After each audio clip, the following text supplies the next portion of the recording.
It was one of those rare, quiet afternoons in late fall when the chill in the Colorado air made coffee taste just a little better. I was sitting alone in my kitchen, cup in hand, watching leaves stumble across the driveway. For once, the world didn't feel like it was falling apart. For once, I didn't have to be anywhere or fix anything. That peace didn't last. My phone lit up. Mom. I hesitated. Calls from her weren't unusual, but one's asking me to come over for a quick talk? That was never good news. Still, I picked up. Her voice was cheerful, forced, like someone trying to sell a bad deal with a smile. Can you stop by for a bit? Everyone's here. Just something small to talk about. Everyone. I paused. Sure, I said, knowing full well it wouldn't be small. It never was, not when my brother was involved. I grabbed my jacket, but in the back of my mind, a familiar voice echoed, "Funny how family talk usually means you're in trouble, but not for something you did." Their house hadn't changed. Same beige walls, same overwatered ferns near the window. But the moment I stepped inside, I felt it. Tension thick enough to chew through. They were all there. Mom, Dad, my brother, Mark, and his wife, Lena. No one said hi. Just those tight smiles people wear when they've already rehearsed what comes next. I tried easing the awkwardness. Nice to see everyone. Surprise intervention or early Thanksgiving? Nothing. Silence. Mom cleared her throat and sat straighter. We need to ask you for a favor. Here we go. Then she said it. Just like that. Like she was asking me to pick up milk from the store. Your brother's in a little financial trouble. We were hoping you could help cover the debt. It's $500,000. I blinked. Come again? She didn't repeat it. She didn't have to. No one laughed. No one said, just kidding. That's when it hit me. I wasn't invited. I was summoned. Then came the justifications. They poured in like cold rain through a broken roof. You don't have kids to support. You're doing well, right? Your brother's having a rough time. Be the bigger man. Mark said nothing. Just sat there like a statue that forgot how to feel shame. Lena avoided my eyes. Then, Mom dropped the hammer. I already told the creditors you'd pay. Gave them your name, number, address. I felt the room tilt. Not because of the money, though $500,000 isn't small change, but because of the audacity, the betrayal. They'd handed over my life like it was a pawn ticket. Inside, I wanted to scream, to flip the table, demand answers, throw everything back in their faces. But I didn't. I stayed quiet. That's how it always was with me. Quiet, steady, expected. It wasn't just the money. It was the fact that no one asked. They just decided. And like clockwork, the old wounds began to stir. I remembered giving up my scholarship to help with Dad's medical bills. I remembered sleeping on the couch in the den through college because Mom needed help around the house. I remembered being too responsible to run the family business, so it went to Mark. I remembered always being the one who let things go. Sometimes the child who stays quiet the longest is the one who's already given the most. That line echoed louder than any voice in the room. Looking around, I saw it clearly. No one here was going to stand up for me. Not Dad, who stared at his shoes. Not Mark, who still hadn't said a word. Not even Lena, whose face was blank as a wall. Then came the guilt trip. If you love this family, you'll do it, Mom said, hand over her heart like she was the wounded one. And in that moment, something inside me shifted. I thought about what love really means. About how it's supposed to feel like support, not a debt collector's visit. I made my decision right there. I wasn't going to fight. I wasn't going to agree. I was just done. I didn't argue. I didn't cry. I didn't explain. I just watched them, memorizing every face, every word, every lie. I'll think about it, I said, standing up. Relief washed over their faces like cheap paint on a crumbling wall. No one asked when I'd decide. No one hugged me on the way out. Not even a thanks. I walked to the door. No coat, no smile, no goodbye. And as I closed it behind me, I knew something had ended. Not just the conversation, but a chapter of my life. I pulled into my driveway and sat for a moment with the engine running, staring at the faint glow spilling from the living room window. Everything looked the same, like it always had, but I wasn't walking into the same place anymore. When I finally stepped inside, the silence wrapped around me like a wool blanket, heavy and scratchy. I didn't turn on the lights, just stood there in the dim gold hue from the street lamp outside, letting my eyes adjust to the quiet. I didn't call anyone, not even Mitch, my oldest friend, or the therapist I only half trusted. This wasn't a story I wanted input on. Advice would only muddy the decision that was already starting to take shape. I walked over to the table, sat down, and pulled out a pen. No list this time. Just names of things I was ready to leave behind. The wine glasses we never used, the framed photos I never hung, the belief that family meant protection. Some things you leave behind without packing. Some things you pack just to leave behind later. The suitcase was already out in the bedroom closet. I'd pulled it down last spring when I thought about visiting Arizona and never got around to it. I placed it on the bed, unzipped it, and stared at the empty space inside. Funny how a suitcase could look more like a coffin than luggage, a place to bury what used to be my life. I didn't rush. I wasn't running. This wasn't panic. It was precision. One drawer at a time, I made decisions. The third-place tennis trophy from high school went straight into the trash. Birthday cards signed with "Love you always" from people who didn't. Same fate. I kept a handful of things. A photo of me and Grandpa fishing, the watch Dad gave me before he stopped looking me in the eye, and a dog-eared copy of Mice and Men. Everything else was dead weight.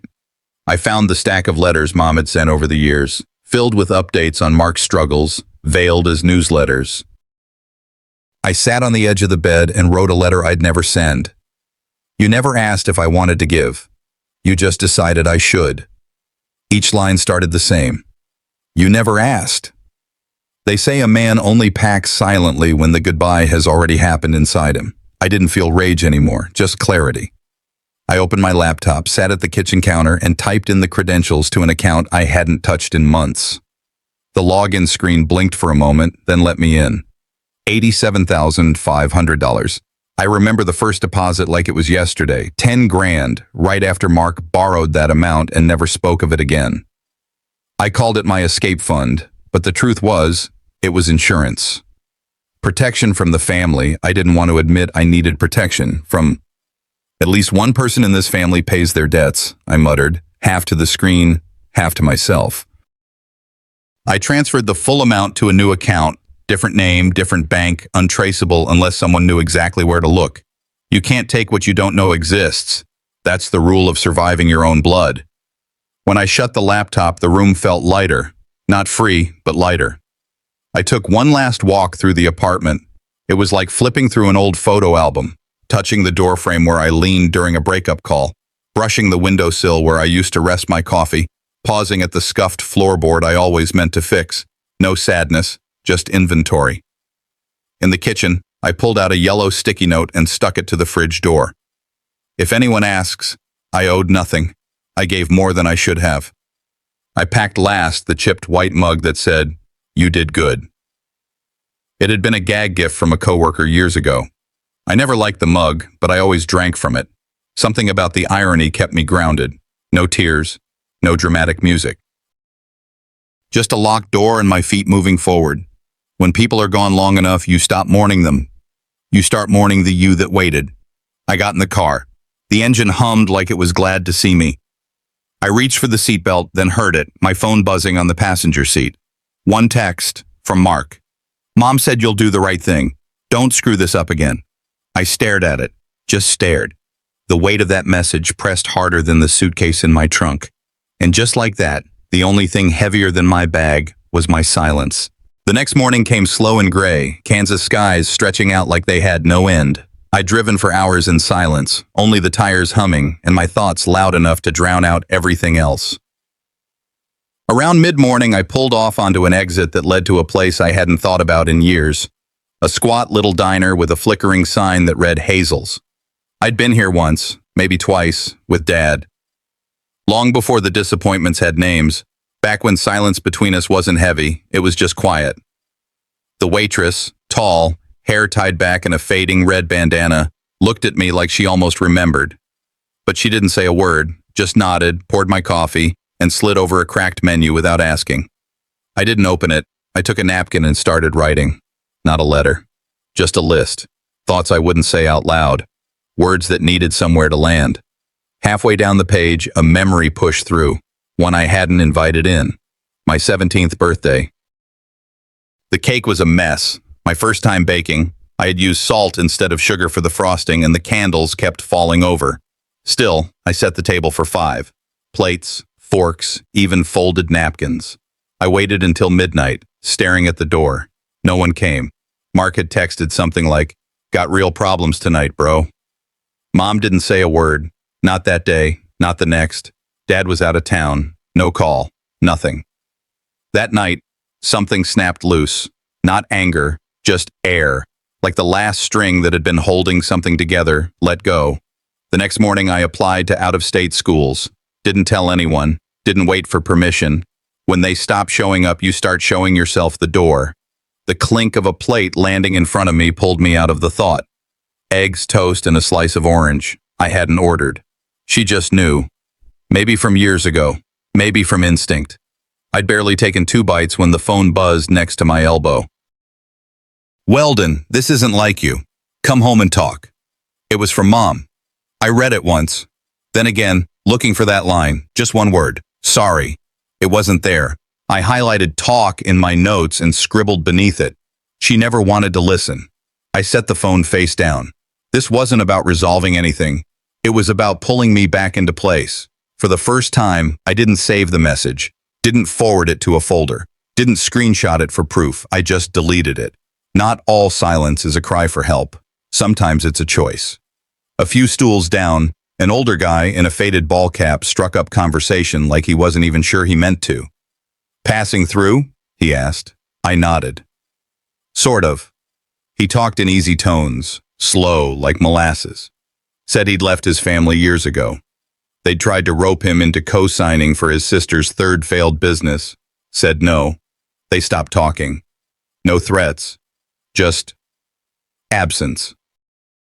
"Sometimes family is just who remembers you without asking for a receipt," he said, sipping his coffee, like that was something everybody should have already known. That line stayed with me. After he left, I wrote it down, right under Mom's message. His voice had more truth in 2 minutes than mine had gotten in 30 years at home. I realized I wasn't the only one rewriting what family meant. That was something. I left a tip on the counter, nodded at the waitress, and stepped back into the sun. A few miles down, I stopped for gas at a dusty old station that smelled like grease and old magazines. While waiting on the tank, I went inside to grab water. There, on a corkboard next to the exit, was a flyer. It stopped me cold. It was a photo. My brother, younger, maybe 17, standing next to a local coach. They were smiling. Behind them, a banner, State Champions 2004. But it wasn't the photo that froze me. It was the headline, "Inquiries Wanted, Financial Dispute Case." My brother's name was underlined. The coach's too. Someone was looking for answers. This wasn't just about a $500,000 debt. This wasn't about family drama. This was about something they were hiding from me. By the time I pulled into the driveway, dusk had already swallowed the sky. The house looked smaller than I remembered, even though nothing had changed. The same shutters, same porch light, same ghost of welcome that never meant much. When I pushed open the front door, the air inside felt thick, like the house was holding its breath. Half the lights were off. A jacket, mine, was draped over the back of a chair, though I hadn't lived here in years. The smell of dust and air freshener mixed into something stale. I sat on the edge of the sofa, the same one we'd fought over keeping when Dad passed. My reflection flickered across the black TV screen. Around me, the walls told a story I wasn't part of anymore. Family portraits, awards, trophies, but not one picture of me after age 21. I leaned back, listening to the house creak, wondering how long it would take before someone broke the silence. Then I heard her voice from the hallway.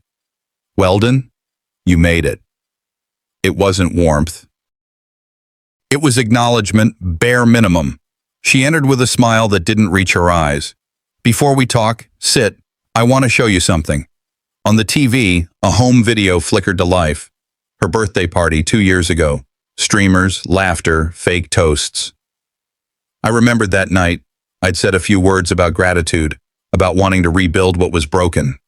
On screen, I raised my glass, opened my mouth.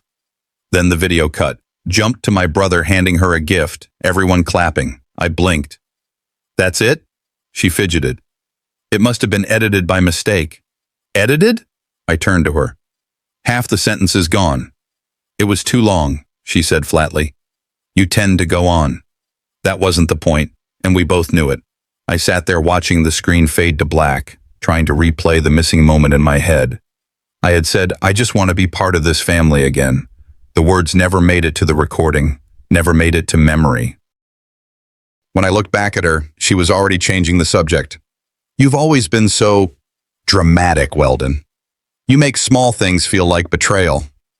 Maybe because they usually are, I said quietly. Her tone sharpened. You think you're the victim here? You're nothing but the check-writing guy in this family. The words hit harder than I expected. I felt the weight of every favor, every bill I'd paid, every time I'd been told I was helping out. She said it like a title, something I'd earned through obedience, not love. Mark sat on the couch, arms crossed, avoiding my eyes. She didn't mean it like that, he muttered. She meant exactly that, I replied. And if I'm only the check writer, why was I never consulted before the checks got written? The room fell silent, the kind of silence that hums. She looked away, offended by the mirror I'd just held up. I stood, the air between us brittle. The longer I stayed, the more the house itself seemed to shrink around me. I walked down the hallway, slow, letting the carpet muffle my steps. Every framed picture I passed told a version of the story where I'd been carefully edited out. There was the family trip to Yellowstone without me, Thanksgiving, everyone smiling, without me. At the end of the hall, my old room. I pushed the door open. The posters were gone, the photos replaced by beige wallpaper. Not even a trace left of who I was. This wasn't just neglect, it was erasure. I ran my hand over the frame of my old diploma still hanging by the door. The glass was dusty, but the name beneath was mine. Somehow they'd left that one, maybe as proof that I'd existed once, before I started thinking for myself. They build the walls to shape the story, I murmured. I refused to be the edited version. Back in the hallway, I noticed a faint light coming from the study. The door was cracked open. I pushed it wider and flicked the lamp on. Papers cluttered the desk, bills, receipts, and on the corner, a small black recorder. The label read, Mom's Truth, 2010. The handwriting was hers. My pulse kicked. 10 years ago, the year Dad died, the year the family started splintering. I looked toward the doorway, listening for footsteps. Nothing. My fingers hovered over the play button. Was this deliberate? A trap? Or had she forgotten it existed? I didn't know, but I knew one thing. When the truth rests in one tiny cassette, you hold power, whether they like it or not. I pressed play. I sat in the darkened study, cassette tape resting in my hand. The lamp overhead glowed faintly, casting long shadows across the desk strewn with papers, receipts, letters. I pressed play. Her voice crackled, distant but deliberate. She spoke as though reading from notes. I designed this structure so decisions would never be made without purpose. I taught your brother to wield guilt, to make you obey. You fold when they press the family button. The tone was surgical, methodical, no remorse, no apology. It sounded like someone giving orders, not offering love. My gut clenched. Each sentence felt like she was laying out rules I'd been meant to follow my whole life. And now she'd confessed. I paused the tape. Silence pressed in. I thought of all the moments I'd shrugged, swallowed insults, paid bills, believed her lies. This wasn't a mother protecting family. This was power disguised as care. At dinner, the table was set like nothing had changed. Meatloaf, mashed potatoes, polite conversation. She asked how the drive was. I said fine. I watched her lips move, measured. The laughter in the dining room felt rehearsed. When dessert was offered, I refused. I placed the tape case on the table. The room chilled. Eyes flicked toward me. My brother's mouth parted. Mom's expression flickered. Is this what you taught love to sound like? I asked. Her face tightened. She tried to deflect. You take things too seriously. But I held her stare. I wasn't backing down. I wasn't asking for forgiveness. I was demanding truth. She scoffed. You wouldn't dare share that, not with people who matter. Her words came out sharp, venomous, as though daring me to prove her wrong. She still expected compliance. She still believed she controlled the narrative, but the kid who once shuffled in silence wasn't there anymore.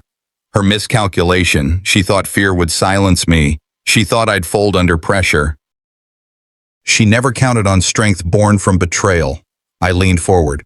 You think you know me. That's your mistake. My voice was calm, firm. I refused to feed the drama she built. I'm not here to destroy you. I'm here to stop this. The room shifted. She paused. My brother sank into his chair, watching the break between us widen. Then I stood, calm but certain. I reached into my coat pocket and pulled out a document I'd printed earlier, a legal release severing all financial ties, giving me rights, releasing me from any debt obligations. I placed it before her like evidence in a trial. Her mouth quivered. She laughed, contained, incredulous, then paused. She looked at the draft. She looked at me.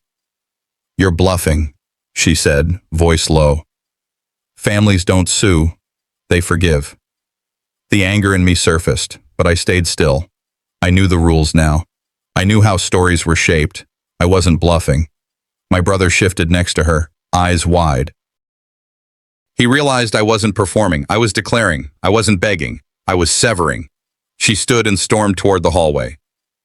I followed quietly, letting her cross the threshold first.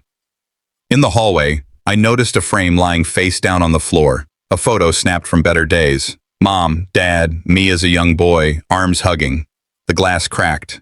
I picked it up, stared at it long enough to see the jagged lines bend the image. I flipped it over.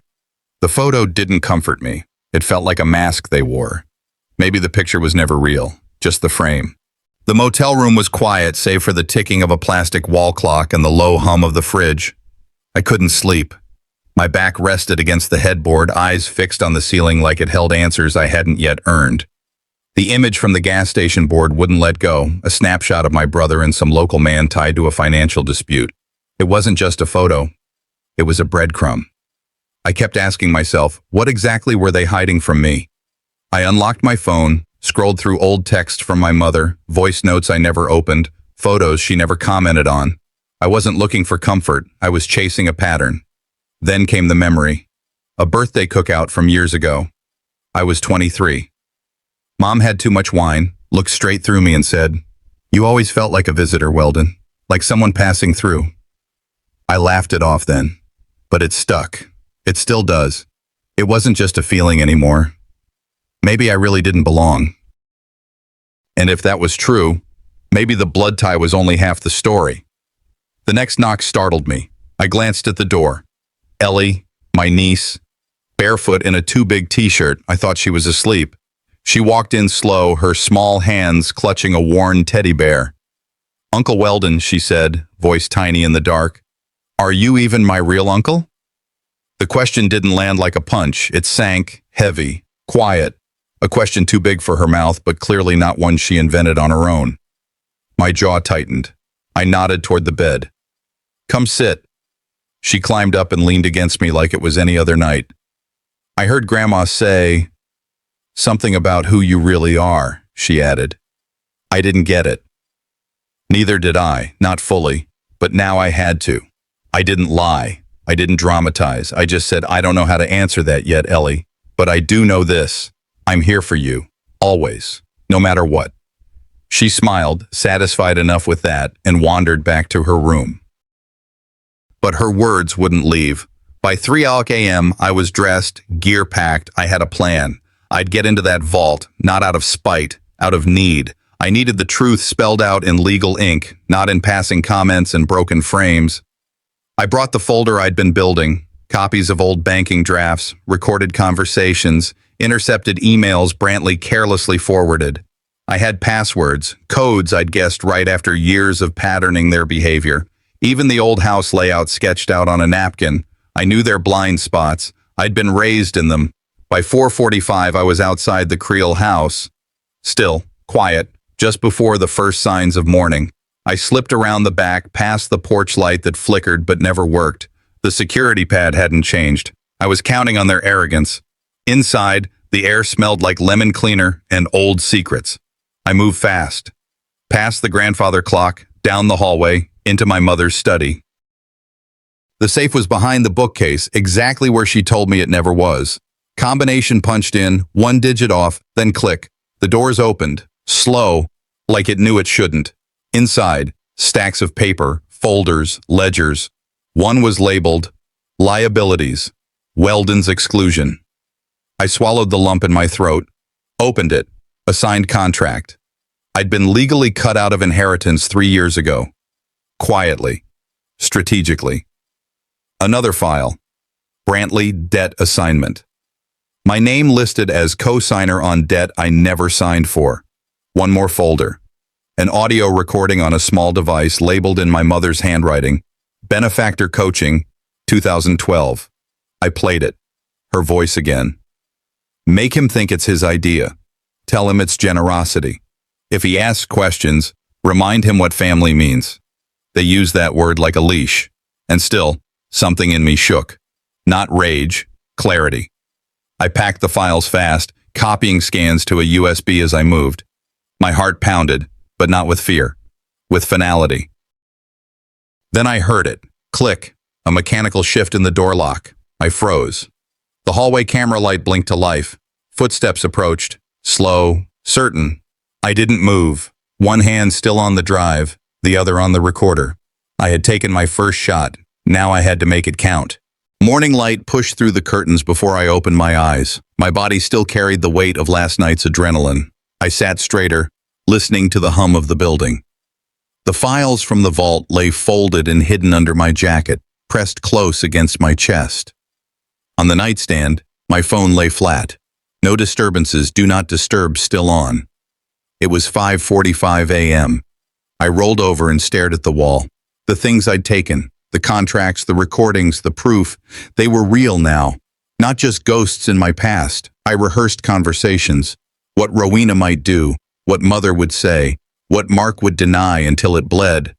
I thought of calling her, but hesitation froze me. She'd grown distant, sure, but maybe this was the moment she stepped into the daylight. I caught my reflection in the mirror across the room, pale, tired, but resolute. I looked like someone who was preparing for war. I drove back to the Creel estate before dawn, headlights cutting through the yard. And the house stood silent, too familiar. I entered quietly, found Rowena in the study, her shoulders hunched over letters in her lap. She looked older than I remembered. She looked afraid. I laid it all out before her, the photos, the ledger, the tape recorder. I watched her swallow. She cradled the letters as though they were bones, old faults, old pain. You know what they've done to me. You know the lies they built, I said, voice low. She nodded, hesitated. The year after year of silence weighed heavy between us. She looked away first, then she looked back at me, tears gathering. I can't watch you be made the villain for doing what's right, she said. By late morning, the living room was quiet but tense. Mother and Mark sat opposite Rowena and me. The sunlight sliced through the blinds, painting the floor in stripes. Rowena rose, steadied by both of us. I helped them shape the story, she began. She spoke of hidden drafts, edited letters, photos she'd kept in a box. I protected him in little ways, never spoke up, but I kept evidence from her. Mother's face contorted. Mark's jaw clenched, the gathering hostages of years of illusion. Then I stood and held up the apology tape they'd offered once. I pressed play. The version they gave me last night was soft, contrite, a promise of tears and wrongs. But side by side, I played the unedited original.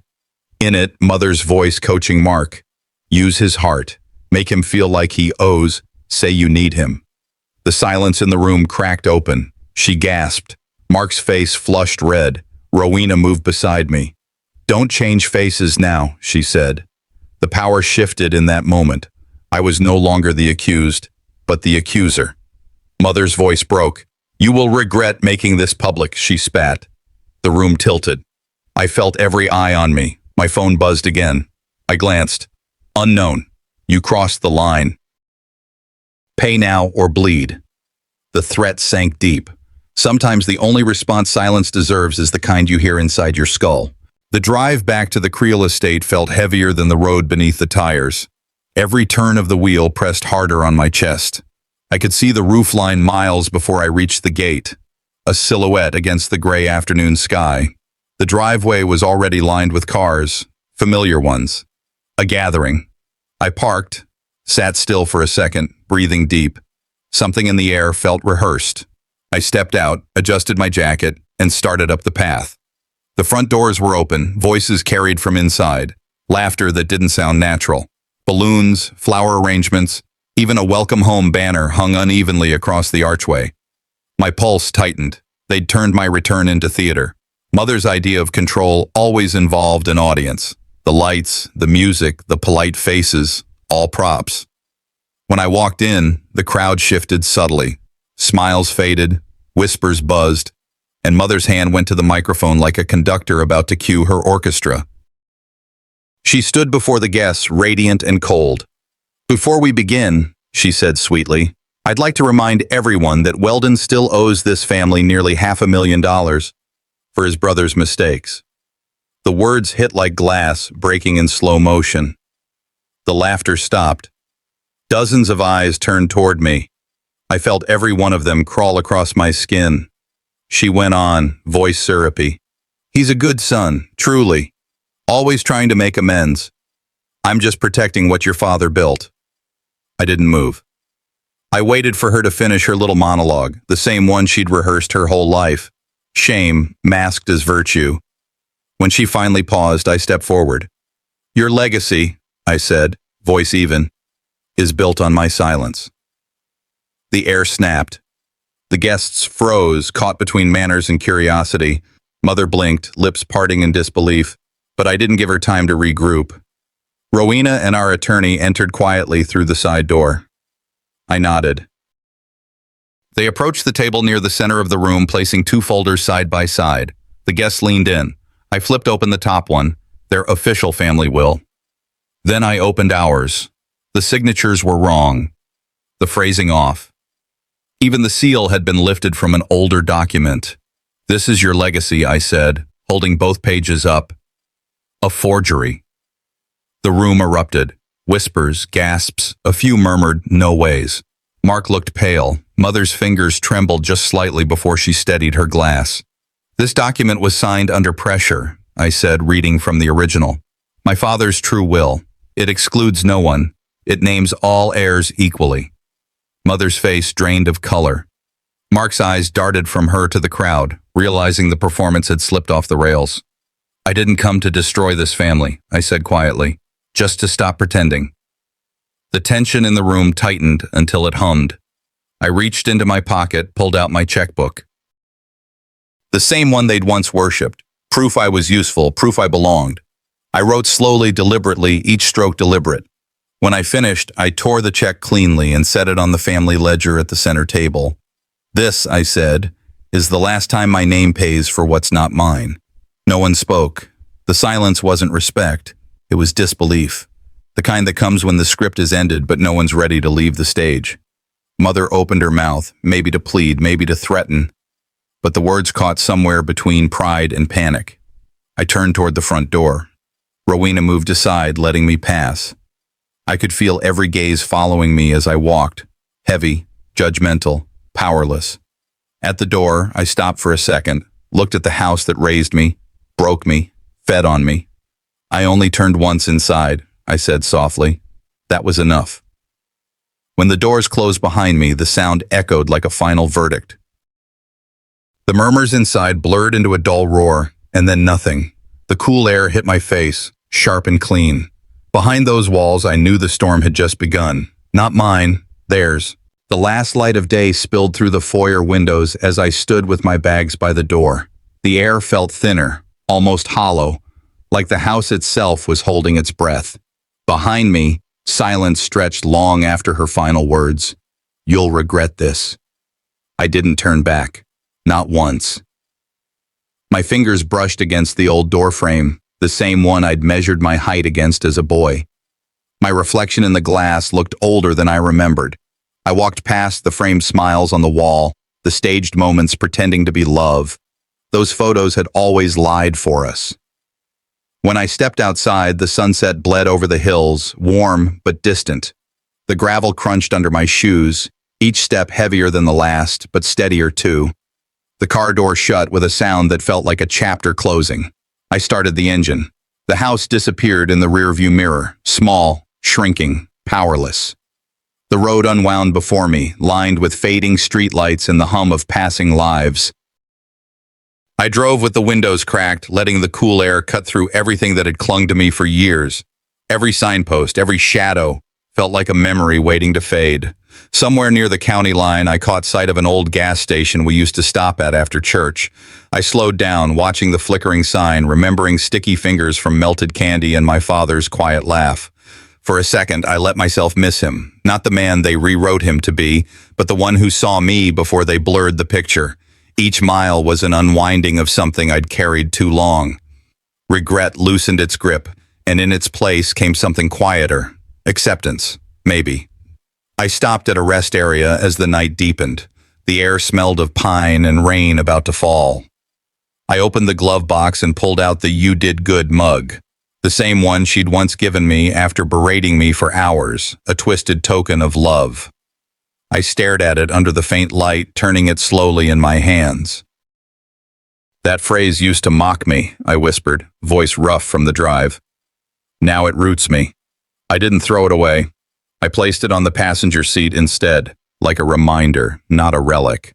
I sat back, eyes on the horizon, and for the first time in years, the road ahead didn't look lonely. It looked like mine. By the time I reached the small town 2 hours away, the streets were quiet, lamplight glinting off puddles from a brief drizzle. My new apartment was small, 1 bedroom, old wood floors, and a single lamp already burning in the corner. The landlord had left the key under the mat, just as promised. I carried the suitcases in one by one. No one waiting, no voices, just space. It felt foreign at first, too still. But then I realized that was peace, not emptiness. I set the mug on a shelf near the window. The ceramic caught the glow of the lamp and threw a soft reflection on the wall. I unpacked slowly. Only what mattered. A few shirts, the journal I'd kept, and the folder of documents that once defined me. I left the rest zipped tight. The window was cracked open, a faint breeze carrying the sound of passing cars. I leaned against the frame, looking out into a skyline that didn't know my name. "They called it leaving," I murmured. "I call it coming home to myself." Later, at the small desk by the wall, I opened the hidden ledger. Names, numbers, lies. I flipped through each page, the evidence of how far they'd go to control, to rewrite. My hands didn't shake anymore. I had everything I needed to expose them, but I realized I didn't have to. That wasn't my story to keep carrying. I pressed record on my phone. My voice sounded calm, deliberate. "This is Weldon. I was never yours to own. Not by name, not by debt, not by guilt." I stopped the recording and saved it, labeling it simply, "Truth." I locked the door behind me that night for the first time, not in fear, but in finality. The sound of the bolt sliding home was the quietest, most satisfying noise I'd ever heard. I thought of tomorrow, of work, of building something honest, of neighbors who might just say hello without an agenda, maybe even laughter that didn't need to be earned. The scars remained, sure, but they didn't sting anymore. They were part of the map now. Before turning in, I found a sheet of paper and wrote a short note. "I carry no anger now, just clarity. Whoever finds this, know that walking away was never punishment, it was freedom." I folded it once, placed it on the table by the door, and left the door open a crack. Not for anyone I'd left behind, but for whatever might come next. The night hummed softly outside, the air alive with the quiet of possibility. I picked up my bag, exhaled deeply, and smiled. "I pack my bags," I whispered, "but I carry nothing but promise."